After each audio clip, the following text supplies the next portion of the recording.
Hey guys, what's up? If you're new around here, my name is Hannah Martin and this video is going to be a little bit different. We're going to do a story time. I don't know if I've ever done a story time before, but it's going to be a story time. So buckle in your seatbelts, grab some popcorn, and let's get straight into it. If you guys don't know much about me, I'm a professional ballet dancer with the Birmingham Royal Ballet. I mean, if you've been following for any length of time, you already know that. But today I wanted to talk about a blast from the past, right back to my rhythmic gymnastics days. So before I decided to go professional with ballet, I was actually a rhythmic gymnast, which is pretty rare to kind of compete so professionally in rhythmic gymnastics and start going the vocational route with ballet so late. So I'm a bit of a weird case in that sense. But I wanted to talk about kind of where it all started, where the dream was birthed, where kind of the vision and the motto "Dream Big, Make It Happen" really came from. And it was all from this kind of one experience of my life. So it was when I was 12, so it was quite early on, or 11. Was it 11? I was 11. It was quite early on in the journey, what has been quite a marathon. If you want to watch back to vlogs way back at the start, it's been quite the journey to get to where we are now. But I'm not going to be covering all of that. If you like this story time, maybe we can cover more of what that journey looked like. But today I just want to be talking about the story of how I basically got into elite rhythmic gymnastics and where I got the motto "Dream Big, Make It Happen," basically.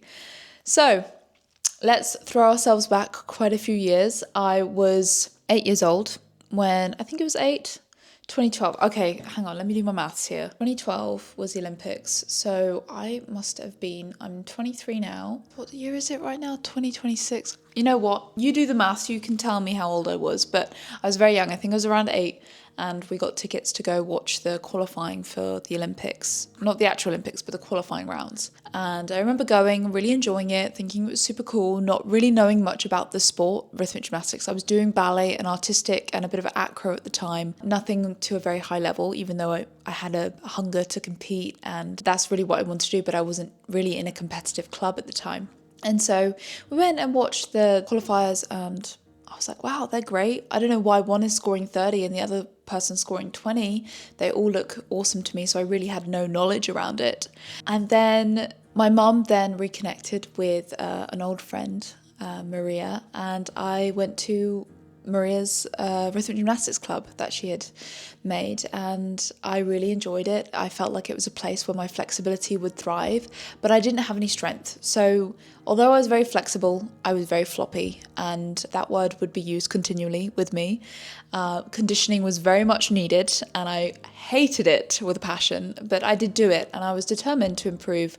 Whatever it took, I just needed the steps to get there. So I did that. We went every Saturday, just once a week. And my mum also opened her own rhythmic gymnastics club in London because we were living in London at the time.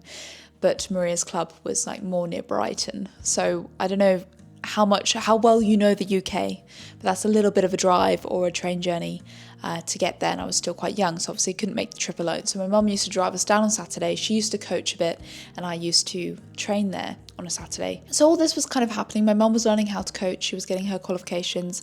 I was just enjoying a place where my flexibility was wanted and it could thrive, because I had been in places like artistic and I was actually too flexible for that. And in ballet, the lines were so important. I didn't fully grasp the concept, even though I loved ballet at the time. I don't know if ballet loved me. And I started doing a few little novice competitions. And yeah, I came near the bottom, near last, pretty much every time. I remember my first competition, I came second to last. My second competition, I came 7th out of 17, which still didn't feel like even that close to medals, which was what I wanted at the time. I was young and didn't fully understand everything. So I know a lot of people say that, oh, well, you were just so talented, so like that's why you're successful, or, oh, you know, you're always destined to do well. Honestly, when I started, no one saw much potential, and that was that. I competed. I was quite nervous as well, so little mistakes would happen here and there. And it wasn't until I watched the Rhythmic Gymnastics British Championships in 2013 did like the moment hit of like, whoa, I want to be like them. What does it take to be like them? And that really shows you like you need to be watching people better than you to really understand what you're missing or what you want to achieve. I actually remember I had just come back from a training session with my mum. We just did a couple of hours in a local leisure centre down the road. They let us use the halls, so I would do a bit of training there and work through the routines. And my mum was like, oh, the British Championships is on today, like they're live streaming on YouTube, you should really take a look. And I remember being like, oh, you know, it's like doing homework after you've just come back from school. You're like, really? Oh, I don't know if I want to watch it. I remember actually watching it in the bath, and oh my goodness, like after that moment I was transfixed. I was like, whoa, this is so cool. The British Championships is what I want to do. What does it take to get me there?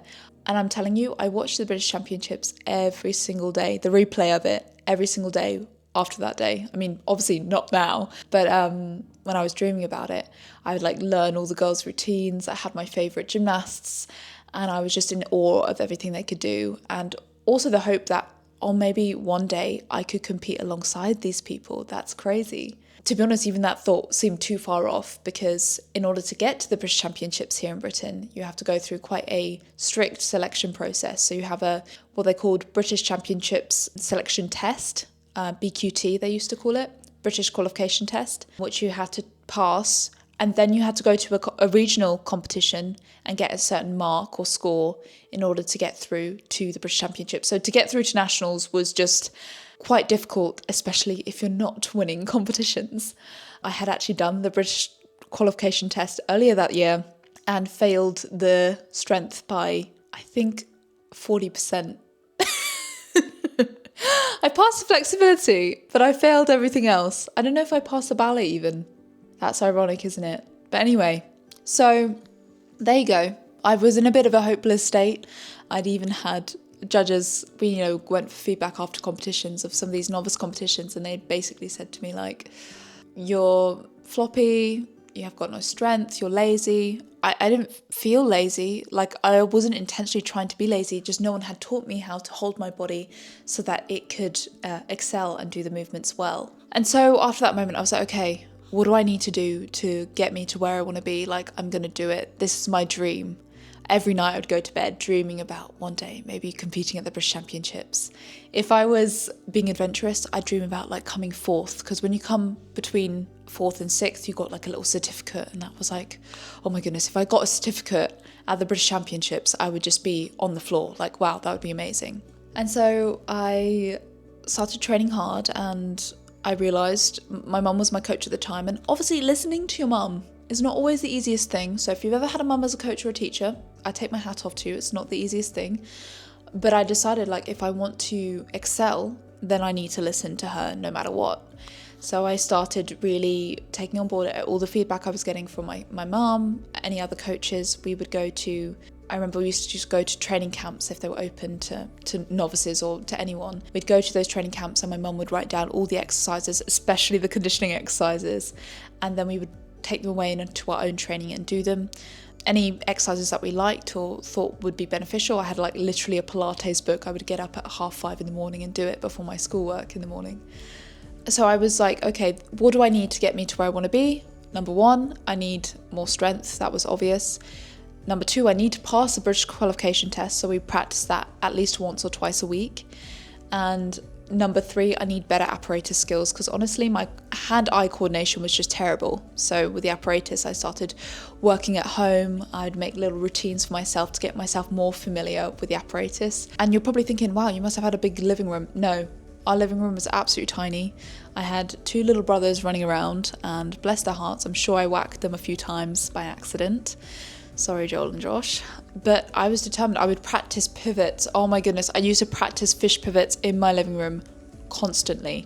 Now I think about it, maybe it wasn't the best for my body, but I was young. I could deal with it. I was 10 or 11 at the time. And I would just hours, I'd spend 2-3 hours a day in the living room doing my conditioning, doing my stretching, doing my apparatus, doing my turns, because I was just so in awe. And then we used to watch I had a DVD of the European Championships from that year. Used to watch the European Championships while I did all of this. So I was kind of a little bit obsessed, I'm not going to lie. And the ultimate dream was to get into the British Championships. That was like the pinnacle for me. It wasn't even about getting anywhere or medaling. That was like even beyond Like coming from the bottom of novice competitions to then winning the British Championships just didn't happen. Okay, just didn't happen. So anyway, I just put my head down. I worked really hard for 3 months. It was the off season, so we didn't compete really. And then it came round to the British qualification test. Oh my goodness, on that day, I have to tell you, I was the most nervous I have ever been in my life. I actually have a vlog of that. That was my first vlog, was doing the British qualification test, because it felt like a big moment in my life. And I remember going in and warming up, going around. I did my ballet session, that was fine. I went in to do the conditioning. I was like, I've really got to push this conditioning because we really did not pass it last time. And I remember going round and I could see some of the like judges and people adjudicating were kind of second taking while looking at me. And I was like, wow, like, have I made that much progress? I came out feeling exhilarated, excited. I was like, wow, I might have a shot here of actually passing this test that I've worked so hard for the last, 3 to 6 months. So I came out and I was like, oh, I think I might have passed it. But then obviously I needed to not win, but get good marks at this regional competition. So a few weeks later, I found out I passed the test. So excited. I was like, okay, that's the first hurdle over. We actually had a national competition coming up that weekend. So it was the best of the best. You had the British champion from the previous year competing in my category. It was a lot, and it didn't necessarily contribute towards qualifying for the British Championships that I had dreamed of, but it was an important competition to kind of see where you're at, see if you've got any chance of qualifying. I remember going in super nervous. I'd put all this work in and I was like, oh my goodness, like, is it going to pay off? And I went competed my ball routine first. I went on the floor and I was just a bit nervy. Nothing went super wrong, but it wasn't great. It was just okay for what me and my mum knew I could achieve, because my mum was my coach at the time. And I remember walking off being like, well, I didn't drop my ball, but it wasn't great. And my mum looked at me in the eyes and said, oh, I've seen you do it better. And I was like, oh, I know. So then it was going on to clubs. I was like, surely clubs, maybe I can do something in clubs. Maybe I could come 6th in clubs. That was the idea. I'm like, I might get my certificate. And I go on for the clubs routine. Okay. And I don't realise, well, I did realise, but I was too nervous and I just didn't clock it that there was 2 panels. So one of the judging panels was here and one of the judging panels was here. And on each routine, they would swap. So let's say ball and hoop was being judged by this panel and clubs and ribbon was being judged by this panel. And guess which panel I decided to face for my clubs routine? The wrong one. So I actually started my whole clubs routine facing the wrong panel, which was like, oh my days, what am I doing? Thankfully, I realised about 5 seconds into the routine, oh my goodness, I'm facing the wrong way. And so mid routine, I switched my whole floor routine to face the correct panel. Thank the Lord that I remembered, otherwise the whole routine would have been performed to the wrong people. And actually it kind of pulled me out of my nerves, and then I just started performing because I was like, well, I've messed up now, may as well just enjoy it. And so that was the drama of the clubs routine, but the clubs routine actually went really well, and I was very happy with the result of, like, when I came off the floor, I was like, well, that was decent. Maybe I might get a 6th position with that one. And so I come off and I'm like, oh, that was okay. And my mum was like, what were you doing? You were standing the wrong way at the beginning. I'm like, I know, I'm sorry. So we wait, and as per tradition, I didn't get told necessarily where I'd placed before I went on for the medal ceremony. So we all walk on for the medal ceremony, and ball's called out first. The 6th place goes out. I'm like, maybe it was good enough for 5th, because I didn't drop it. But then again, I normally come last in these competitions, so why am I even hoping? 5th goes out, 4th goes out, 3rd goes out. And then that was the moment I was like, come on, like, I ain't getting a medal here. Like, it wasn't my best performance, and I know my track record. 2nd place goes out. And then they called out 1st position, and it was my name. I think I froze. I was like, wait, is there another Hannah Martin around here? Because this doesn't happen to me. I'm normally the kid that comes last or far down the score sheet. And I didn't do like the best routine. What's happening? And so I walked up and I got my gold medal, and I was like, this is like the biggest dream of my well, obviously it wasn't the British Championships, so it wasn't like that dream, but it was like the next best thing. So anyway, I go away with my gold medal, like, what has just happened? And then they call out clubs. Again, 6th, 5th, 4th, 3rd. I'm like, okay, you know what? I've got a golden ball. I don't need another medal. I'm very happy at the moment. 2nd, and then 1st place gets called out, and they call my name again. And I think was probably one of the best moments of my whole life, even though like I was so young, and ultimately in the big scheme of things, it didn't matter. But to me, it showed me that when you work hard, it produces results. When you put the graft in, even when people say that you're not, talented enough or good enough or have any potential, there was a lot of words spoken over me that were telling me the complete opposite to what I was hoping and dreaming. That if you just put your head down, stay humble, you work hard, you put the hours in, that you can achieve what you set out to do. So anyway, I come off and got great feedback from the judges. I was like, wow, this is the first time in my life this has happened, like this is crazy. And I went on after that to go to the regional competition. I won 3 golds at that one after coming, close to last the years before. And then obviously I had qualified for my dream, the British Championships, which was so exciting. I then put a lot of pressure on myself, because then after that moment I was like, oh my goodness, I could not just compete, I might actually be able to win this thing, which was so out of my sphere of thought before. Before it was just like, man, if I could just qualify or even get close to qualifying to potentially qualify the next year, that was the dream. But now it was like, if I work really hard, maybe I could win it. And so then, put the head down, worked really hard. Before the British Championships, we had the English Championships. So I went to that with like a lot of expectation. I was like, oh, I've worked really hard, I've pushed really hard. I had also made the national squad at the time, so I was going to all the camps there, and that was really pushing me and pulling me towards my dreams. And I got there to the English Championships, quite nervous. The routines were okay, but they weren't the best, they weren't the worst. And I got a gold, a bronze, and a couple of silver. I think I came 2nd overall or something. And after like these big dreams that I've been having, I was like, okay, that was a bit anticlimactic, but it's okay. Like, I made it to the English Championships. And if you'd told me this a year ago, I think I would have told you were absolutely barking mad. So I can't really complain. A week later, it was the British Championships, and I was so nervous. My dream was about to become a reality. Everything that I had sown my heart into was about to take place. The videos that I had watched throughout the whole year of the British Championships, it was actually going to be me. I was going to walk out on that floor. And I think the nerves got the better of me, especially on the first day. I remember my mum will never let me forget it. On the way towards the competition, we stopped off and I really wanted a milk. I loved my milkshakes when I was younger. I just loved milkshakes, especially the Oreo milkshake from KFC. I mean, I wouldn't touch that with a barge pole now, but back then, that was the one.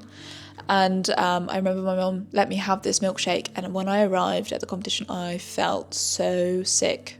So sick. I think it was a mix between the milkshake and the nerves, and it was just not the best combination. And so I arrived and I was like, I feel really ill. Got on. I did my routines.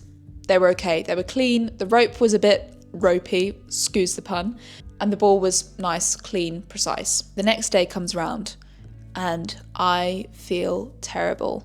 I had like cramps in my stomach. I couldn't eat anything. I was like so nervous. I was like, this is the moment, like a make or break moment for me. Like if I do well, like potentially could go beyond my wildest dreams. I also preferred not to know the scores. So I was also like thinking, I wonder where I am in the scores. I wonder where I am in the rankings at the moment. I don't know. I don't want to know because it changes my psychology.